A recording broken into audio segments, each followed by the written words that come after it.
Околу 100 млади лица ќе бидат вработени или ќе започнат собствен бизнис во Штип преку оперативниот план за вработување.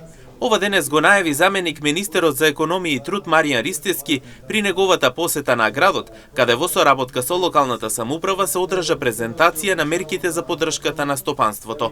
Тој од настанот потенцираше дека оваа година ќе биде успешна за градот, бидејќи оваа бројка ќе придонесе подобрување на локалната економија. Ние сме тука да ги сублимираме податоците за Штип, да видиме колку луѓе се пријавиле, колку ги користат мерките, меѓутоа бидејќи ние сме и транспарентно министерство и влада, сепак да собереме и предлози да овие мерки ги направиме уште попрактични за наредната 2026 година. Од податоците што ги имаме од Агенцијата за вработување тука во Штип, бројот на апликации за самовработување е вкупно 93. Мерката вработување и раст на правни субјекти имаме 14 апликации за 19 работни места. Мерката поддршка за креирање на работни места преку зелената агенда вкупно 11 апликации, мерка практиканство 12 апликации за 13 работни места.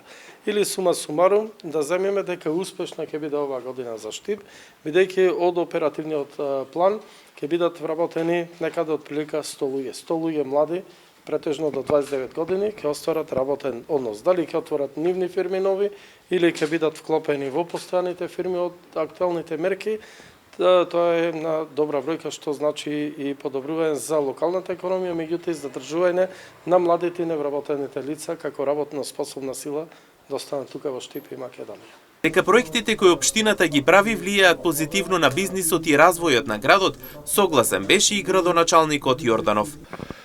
Замислената средба е во насока на промоција на мерките кои што ги спроведува владата и Министерството за економија и во насока на заедничка комуникација за подобрување на состојбите со кои што се соочува реалниот сектор. Ние како локална самоуправа се надевам дека со проектите кои ги реализираме влијаеме позитивно на бизнис климата и на развојот на нашиот град. Инаку настанот се одржа во зградата на општината, а на истиот присуствуваа млади лица кои што имаат визија да допридонесат за доразвивање на градот под Исарот.